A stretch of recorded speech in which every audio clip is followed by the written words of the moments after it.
여러분, 지난주 우리가 믿음의 기도 응답의 법칙이라고 하는 제목으로 말씀을 묵상했었습니다. 기도 응답의 법칙. 잠깐 말씀을 좀 돌이켰으면 싶습니다.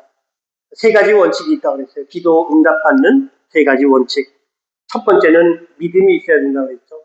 믿음으로 주님께 나아가야 된다.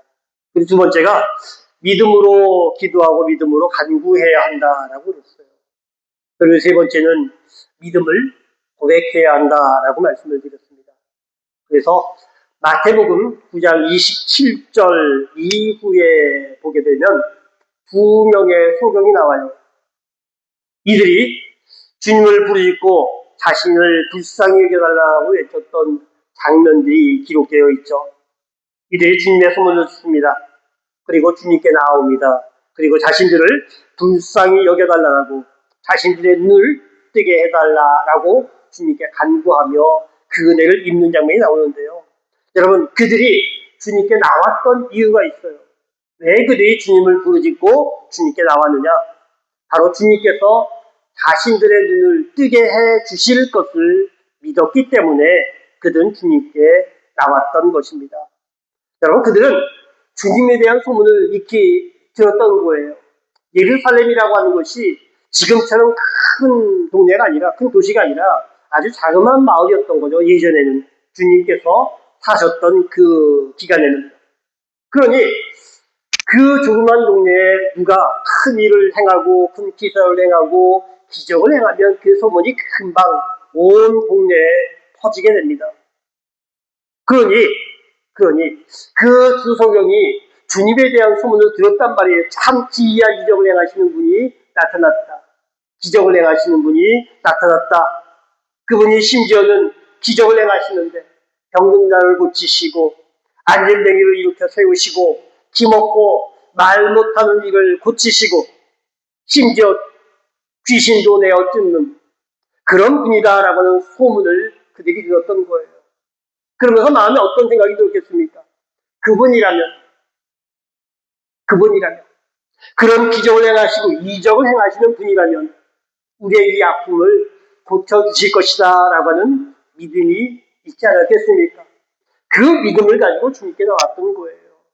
그런 믿음으로 주님 앞에 우리를 불쌍히 여겨달라고, 우리의 눈을 뜨게 해달라고 그렇게 믿음으로 간구했던 것이고, 내가 이것을 해줄 줄 너희들이 믿느냐라고 할 때 우리가 그러하이다라고 분명하게 믿음을 고백하지 않습니까? 여러분, 그들이 무엇을 간구했습니까? 그들이 주님 앞에 나와서 무엇을 구했습니까? 그들이 주님 앞에 나와서 간구를 하고 기도를 했던 것은 우리의 눈을 뜨게 해달라라고 하는 거예요. 그들이 멀리서 주님을 향해 외치지 않습니까? 주님, 우리를 불쌍히 여겨달라고. 이 불쌍히 여겨달라고 하는 의미가 뭐겠습니까? 자신들의 눈을 뜨게 해달라고 하는 그런 표현 아니겠습니까? 그리고 그들이 주님 앞에 나왔을 때 그들은 분명히 주님께서 그들의 눈을 뜨게 해 주실 것이다 라고 하는 분명하고 단호한 믿음을 가지고 주님께 아랬던 거예요. 그들의 소원, 마음의 간절한 소원, 그들의 삶의 간절함, 이것을 주님께 아랬는데 우리를 불쌍히 여겨달라고 그렇게 고백을 하는 거예요. 당연히 우리의 눈을 뜨게 해달라고 하는 그런 표현인데요. 이에 주님께서 그들에게 한 가지 물어보잖아요. 무엇을 물어보냐면 믿음을 물어보시는 겁니다. 그 말씀은 이렇게 돼 있어요. 내가 능히 이 일 할 줄을 너희가 믿느냐라고 그래요. 이것에 대해서 그들이 고백하기를 주여 그러하이다 이렇게 고백하지 않습니까? 주님께서 우리 눈을 뜨게 해주실 것을 우리가 믿습니다라고 하는 그런 믿음의 고백인 거예요. 이에 주님께서 내 믿음대로 되라라고 말씀하시는 장면이 나오잖아요. 여기서 응답받는 기도의 원칙 세 가지를 우리는 발견할 수 있다는 거예요. 그래서 믿음으로 주님께 나와야 한다라고 하는 것이고, 그 다음에 믿음으로 주님께 기도하고 간구해야 한다라고 하는 것이고, 세 번째, 그 믿음을 주님 앞에 온전히 고백해야 된다는 거예요. 그래야 그래야 기도 응답이 받고, 그래야 주께서 역사하시고 주께서 은혜를 베풀어 주시는 거예요. 여러분, 이 말씀을 통해서 우리는 한 가지 또 발견할 수 있는 것이 있어요. 마태복음 9장에서뿐만 아니라 모든 성경에서 발견할 수 있는 하나님, 그분이 어떤 하나님인가라고 하는 것을 우리가 발견하게 되는데, 바로 그것은 우리 하나님은 응답하시는 분이다라고 하는 거예요. 우리의 기도에, 우리의 간구에, 우리의 부르짖음에 분명히 응답하시는 분이 우리 하나님이다라고 하는 거예요. 그러면 여러분, 우리가 그런 하나님을 믿기 때문에 그 하나님께 기도하지 않습니까? 응답하시는 하나님이신 것을 우리가 믿기 때문에 그분께 기도하고 간구하고 부르짖는 거예요. 만약에 그런 믿음이 없다면 여러분 기도할 일이 뭐가 있어요? 믿음이 없기 때문에 기도하지 않는 거예요. 물론 지금까지 우리가 믿음의 삶을 살아오면서 수도 없이 많이 경험한 하나님, 그 하나님은 분명히 응답하시는 하나님이신 거죠. 물론 단 한 차례도 그런 하나님을 경험해보지 못했다면 할 말은 없겠지만 단 한 번이라도 우리가 수년 동안 수십 년 동안 믿음의 삶을 살아오면서 단 한 번이라도 그런 하나님을 경험했다라고 한다면 우리는 우리의 입술로 우리 심령으로 그래 우리 하나님은 우리의 기도에 응답하시는 하나님이야라고 하는 확실한 믿음이 들지 않습니까? 그러니 우리는 그런 하나님, 즉 우리의 기도에 응답하신 하나님, 우리의 간구에 응답하신 하나님, 우리가 부르짖을 때 그 부르짖음에 분명히 응답하시는 하나님을 믿음이 우리 가운데 있지 않습니까? 그러면 여러분 한 가지 더 나아가서 할 일이 있습니다. 바로 그런 하나님을 온전히 믿으시면서 응답하신 하나님을 분명히 믿으시면서 우리 하나님께 기도해야 한다는 거예요. 여러분 우리가 한 가지 기억해야 할 것이 한 가지가 있어요. 오늘 본문을 통해서 분명히 기억해야 할 것이 있습니다. 바로 기도할 때가 있다는 거예요. 기도할 때. 우리가 오늘같이 시편 143편의 말씀을 읽었는데 기도하고 간구할 때에 대해서 말씀하고 있어요. 6절을 보시면 내 영혼이 마른 땅같이 라고 하는 말씀이 있습니다. 내 영혼이 마른 땅같이. 7절을 보니까 내 영이 피곤하니이다 라고 말씀해요. 또 보니까 내가 무덤에 내려가는 자 같을까 두려워하나이다 라고 말씀해요. 그리고 8절에 보니까 내가 다닐 길을 알게 하소서라고 말씀하고 있고 9절에 보니까 내 원수들에게서 나를 건지소서라고 이렇게 기도하고 있어요. 기도의 내용들이 나옵니다. 그런데 이 기도의 내용들을 곱씹어보면 기도할 때인 것을 간구할 때인 것을 우리가 분명히 알 수 있지 않습니까? 6절을 보십시오. 내 영혼이 마른 땅 같다라고 말씀합니다. 내 영혼이 마른 땅 같다. 그 영혼이 얼마나 갈급한지 얼마나 곤고한지 말씀하고 있는 거예요. 결국 이렇게 마른 땅처럼 곤고하고 갈급한 심령이다 보니 그런 삶이다 보니 어떻게 해요? 기도할 수밖에 없지 않겠느냐라고 하는 겁니다. 심지어 심령이 갈급하고 곤고함에도 불구하고 삶에 연약함이 가득함에도 불구하고 기도하지 않는다면 여러분 어떤 응답이 어떤 은혜가 임할 수 있겠습니까? 그래서 말씀을 보면 내 영혼이 마른 땅 같다라고 표현하는 것처럼 그렇게 심령이 곤고하고 삶이 갈급하게 되어지면 기도해야 되지 않느냐라고 하는 거예요. 그리고 여러분 또 7절 보십시오. 내 영혼이 피곤하니이다 내가 무덤에 내려가는 자 같다라고 말씀해요. 그래서 두렵다라고 얘기하잖아요. 여러분 보십시오. 내 영혼이 갈급하고 곤고하면 내 삶이 그렇게 갈급함이 가득하면 삶은 피곤해질 수밖에 없는 거예요. 이 피곤함이 극에 달하면 어떻게 되겠습니까? 결국은 무덤에 내려가는 것처럼 죽음의 위험 앞에 선 것처럼 그렇게 삶이 흔들릴 수밖에 없고 유동칠 수밖에 없다라고 하는 그런 말씀 아닙니까? 그러니 8절에서 뭐라고 그래요? 내가 다닐 길을 알게 하소서 기도했던 것처럼 이렇게 기도하는 이유가 뭐냐면 다닐 길을 모르기 때문에 이렇게 기도하는 것 아닙니까? 어디로 갈지 모르는 어디가 살 길인지 전혀 모르는 어디에 은혜가 있고 어디에 역사가 나타나는지 전혀 모르는 어디가 생명의 길인지 전혀 모르는 그런 삶을 말씀하고 있는 거예요. 그러니 마치 죽음의 골짜기 마치 아골 골짜기를 지난 것 같은 그런 삶을 표현하고 있는 내용 아니겠습니까? 그리고 9절에 내 원수들이께서 건지소서라고 하는 말씀은 늘 자신을 죽이려고 하는 원수들이 가득한 곳을 살아가고 있다라고 하는 그런 표현이에요. 그만큼 위험하고 평온치 못한 삶을 살아가고 있으니 그런 때에 기도하고 부르짖고 간구하라라고 하는 말씀인 겁니다. 여러분 보십시오.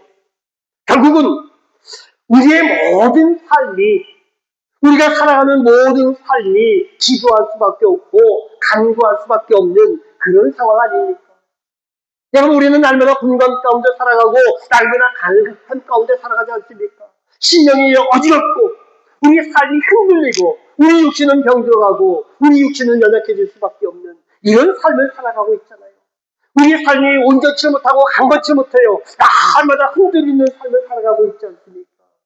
날마다 신경을 쓰다 보니 신경이 쇠약해질 수밖에 없고 그 스트레스가 우리의 삶에 가득하고 그러니 우리 삶은 연약해질 수밖에 없는데 그 연약함으로 우리의 신경은 곤고해지고 삶은 갈급해지는 거예요. 여러분 말씀드렸지만 그 곤감이 가져갈 때, 그 갈급함이 가져갈 그때가 무슨 때라고 했습니까? 그때가 기도할 때인 거예요. 그러면 우리 삶이 곤고하고 갈급함이 가득한 그런 삶을 살아가고 있는데 그러니 그런 삶을 살아가고 있는 우리들이 지금 이 시간이 기도하고 간구할 때가 아닙니까? 여러분 결국 삶이 우리가 살아가는 것이 평온치 못하기 때문에 삶이 흔들리고 정신을 못 차리면 당장 무너져 내릴 것 같은 그런 위험천만한 삶을 살아가고 있기 때문에 그리고 우리를 치려가는 원수들, 세상은 우리를 넘어뜨려가는 자들로 가득한 현실을 살아가다 보면 우리는 자칫 기가 막힌 웅덩이로 깊은 수렁으로 떨어지기 식상인 이런 때를 살아갈 수밖에 없는데 여러분 이때가 바로 기도할 때이고 이때가 바로 간구할 때인 겁니다. 여러분 우리 삶이 평안치 않다면 우리 심령이 녹록치 않다면 우리가 살아가는 모든 순간들이 무너져 내릴 것 같다면 그래서 완전히 꼬꾸라지고 다시 일어설 수 없을 것만 같은 두려움이 가득하면 우리 삶이 너무나 답답하고 그런 현실을 도저히 벗어날 수 없을 것만 같다면 이런 삶을 살아간다면 여러분 이때 우리가 할 일이 무엇이겠습니까? 말씀은 우리에게 교훈합니다. 그럴 때 기도하라. 그럴 때 간구하라. 9절에서 주님께 피하는 이유에 대해서 나와요. 여러분 9절을 한번 읽어봅니다. 여호와여 나를 내 원수들에게서 건지소서 내가 주께 피하여 숨었나이다. 주께 피하여 숨은 이유가 무엇이겠습니까? 왜 주님께 피해 숨어들겠습니까? 주님께서 지키실 것을 믿기 때문에 그렇지 않습니까? 주님께서 도우시고 함께 하시고 은혜 가운데 안아주실 것을 믿기 때문에 주님께 피해 숨을 것이다 라고 그렇게 고백하는 거예요. 여러분 이게 기도라고 하는 겁니다. 이게 기도. 구체적으로 여러분 7절 보시면 주여 주의 얼굴을 내게 숨기지 마소서라고 기도하지 않습니까? 8절에 내가 주를 의뢰합니다. 내가 다닐 길을 알게 하소서라고 9절에서 나를 내 원수들에게서 건지소서라고 이렇게 기도할 때 어떻게 해요? 주님께서 그렇게 간구하는 그 내용에 주님께서 어떻게 합니까? 그 간절함을 기도하는 내용에 주님께서 응답해 주시는 거예요. 주님께서 역사하시는 겁니다. 내가 주께 피하오니 나를 안아주소서라고 하는 기도에 그 간절함으로 기도할 때 주님께서 응답해 주시는데 여러분 그 응답의 내용이 무엇이겠습니까? 그것이 바로 생명이고 그것이 바로 구원하심이고 그것이 함께하심이고 그것이 도우심이라고 합니다. 나를 보호해 주신다라고 하는 그 말씀이 되어지는 겁니다. 여러분 삶이 곤고하고 지칠 수밖에 없는 그런 삶을 살아가고 있어요.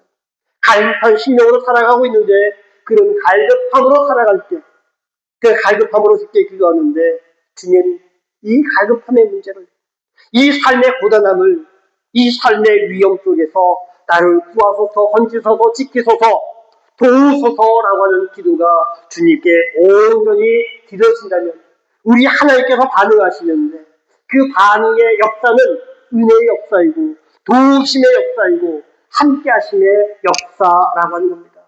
그런데 말씀은 철저하게 우리로 기도하라고 그래요. 말씀은 철저하게 우리가 주님께 부르짖으라고 합니다. 우리가 기도하고 부르짖을 때 우리가 주님께 나아가 간절하게 엎드릴 그때에 주님께서 응답하신다는 거예요. 자, 그러면 말씀에 정답이 있지 않습니까? 기도하고 부르짖을 그때 아무것도 안 하고 있을 때가 아니에요. 멍청하게 앉아있을 때가 아니란 말입니다. 아무 생각 없이 앉아있을 때가 아니라 우리가 간절하게 기도하고 간절하게 부르짖을 그때에 우리 하나님께서 우리에게 응답하신다는 거예요. 여호와여 속히 응답하소서라고 기도합니다. 여호와여 내게 속히 응답하소서라고 기도하는 것은 그만큼 갈급하고 곤고하다라고 하는 거예요. 그만큼 마음의 소원이 간절하다는 겁니다. 그렇게 기도했더니 주께서 응답하시는데, 주께서 역사하시는데 구원해 주시고 도우시고 지키시지 않습니까? 여러분, 이 같은 역사를 우리가 경험해 가야 되지 않겠습니까? 이 같은 은혜를 저와 여러분이 누려가야 되지 않겠습니까? 여러분, 요한복음 5장에 보시면요, 베데스다 연못가에 누워있는 38년 된 환자가 있어요. 38년 동안 몸은 아파 죽어갑니다. 일어나 걸을 힘조차 없는 사람이 그 연못가에 누워있어요. 베데스다 연못에 물이 솟아오릅니다. 물기둥이 솟아올라요. 그를 가장 먼저 들어간 사람이 병을 날려다라고 하는 전설이 있습니다. 그래서 그 자리에 누워서 그 물이 솟아오르기를 기다리는 거예요. 그런데 힘은 다 빠지고 몸은 병들어서 더 이상 일어날 지력조차 없는 거예요. 이때 주님께서 그에게 말씀하죠. 내가 낫고자 하느냐? 내가 낫고자 하느냐라고 주님께서 물어봅니다. 그랬더니 이가 그 38년 된 병자가 주님께 이같이 얘기해요. 주여 물이 움직일 때 나를 못에 넣어주는 사람이 없어 내가 가는 동안에 다른 사람이 내게 먼저 내려가나이다 라고 그렇게 주님께 고백을 합니다. 여러분, 이것은 주님 나를 도와주소서라고 하는 고백인 거예요. 주님 나를 도와주소서. 나를 그냥 단순히 들어서 연못에 넣어달라고 하는 의미가 아니라 주님 나를 도와주소서. 이것은 그 38년 된 아픔의 삶의 아픔, 그 육신의 아픔, 그 심령의 아픔이 얼마나 큰지를 하소연하고 탄식하는 거예요. 마치 한숨처럼. 얼마나 인생이 안타깝겠습니까? 38년 동안 그렇게 아픈 삶을 살아오는 그 기간이에요. 얼마나 이 속 깊은 그 깊은 곳에서 터져나오는 한숨과 탄식이겠습니까? 주님 응답하소서라고 하는 기도예요. 주님 나를 도와주소서라고 하는 기도입니다. 이 기도에 주님께서 이렇게 세우시잖아요. 주님께서 일어나 내 자리를 들고 걸어가라라고 분명하게 말씀하시거든요. 그 간절함을 하나님께서 들으셨다는 거예요. 그의 마음이 얼마나 아픈지, 삶이 얼마나 아픈지, 그 아픔을 통하여 간절하게 기도하는 그 심령을 우리 주님께서 들어 응답하셨다는 겁니다. 그가 주님을 만났을 그때에, 주님께서 그를 찾아오셨을 그때에, 주님 앞에 앉아있을 그때에, 주님 앞에 섰을 그때에 그는 기도했던 거예요. 주님을 부르짖었던 겁니다. 기도했더니, 주님을 부르짖었더니, 간절하게 주의 이름을 불렀더니 어떻게 해요? 그때 주님께서 응답하시는 은혜를 내려주시지 않습니까? 여러분, 원칙은 하나예요. 원칙 하나. 믿음으로 주님께 나아갑니다. 믿음으로 주님께 기도합니다. 믿음을 고백합니다. 그때 역사가 나타나요. 여러분, 간절히 소원하는 건 믿음으로 주님께 날마다 나아가십시오. 믿음으로 주님의 보좌 앞으로 나아가십시오. 믿음으로 주님의 말씀 앞에 나아가십시오. 그리고 믿음으로 기도하시고 믿음으로 부르짖고 믿음으로 간구하십시오. 그리고 믿음을 고백하시기 바랍니다. 주께서 역사하실 겁니다. 하나님께서 응답하실 겁니다. 주여 속히 응답하시고 이렇게 기도할 때 우리 하나님 예면치 않으시고 거절치 않으시고 응답하시는 분이십니다. 그 하나님 믿으시면서 날마다 믿음으로 주님께 기도하시는 저와 여러분 되시기를 주의 이름으로 축원합니다. 기도합니다. 아버지